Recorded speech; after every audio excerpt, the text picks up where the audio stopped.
नुकताच राज्यसभेच्या निवडणुका महाराष्ट्रामध्ये झाल्या आणि याच्यामध्ये एक जागा ही महाविकास आघाडीला मिळेल अशा पद्धतीची चर्चा होती आणि त्याच्यामध्ये काँग्रेस असेल, शिवसेना, उद्धव ठाकरे गट असेल किंवा शरद पवार गट असेल, यापैकी एक कोणीतरी उमेदवार निवडून येऊ शकतो जर तिन्ही पक्ष एकत्र आले तर, अशा पद्धतीची चर्चा होती.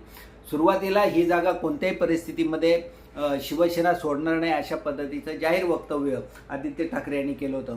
त्याच्यानंतर राष्ट्रवादी शरद पवार गटाने पुन्हा एकदा शरद पवार यांनाच राज्यसभेवर पाठवाव्यात अशा पद्धतीच्या हालचाली सुरू केल्या होत्या आणि शरद पवार जर राज्यसभेवर पुन्हा जाणार असतील तर आमचा पाठिंबा शरद पवारांना आहे अशा पद्धतीचं वक्तव्य संजय राऊत यांनी केलं होतं.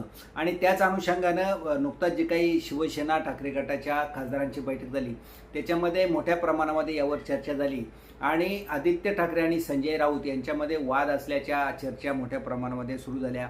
अगदी या संदर्भामध्ये शिंदे गटाचे प्रवक्ते असतील शीतल म्हात्रे किंवा भारतीय जनता पार्टीचे प्रवक्ते असतील नवनाथ बन यांनी मात्र संजय राऊत यांच्यावर मोठ्या प्रमाणामध्ये टीका केलेली दिसते.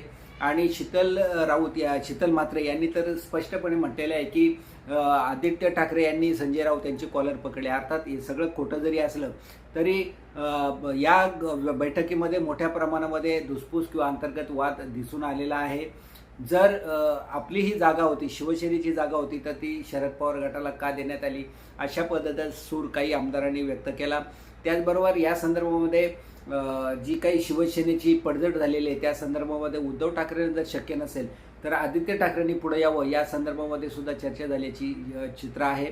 मात्र एकंदरीत ज्या काही निवृत्त झाल्या खासदार निवृत्त झाल्या त्यांना पुन्हा संधी मिळण्याची संधी होती, आवश्यकता होती किंवा मिळणार होती किंवा अपेक्षा होती. मात्र शरद पवार यांना ती जागा गेल्यामुळे शिवसेनेचा एक राज्यसभेचा खासदार कमी झाला ही सल शिवसेनेच्या अनेक कार्यकर्त्यांना आहे. मात्र संजय राऊत यांनी शरद पवार यांची बाजू का मांडून धरली या संदर्भामध्ये या पक्षामध्ये अंतर्गत वाद मात्र सुरू झालेला आहे.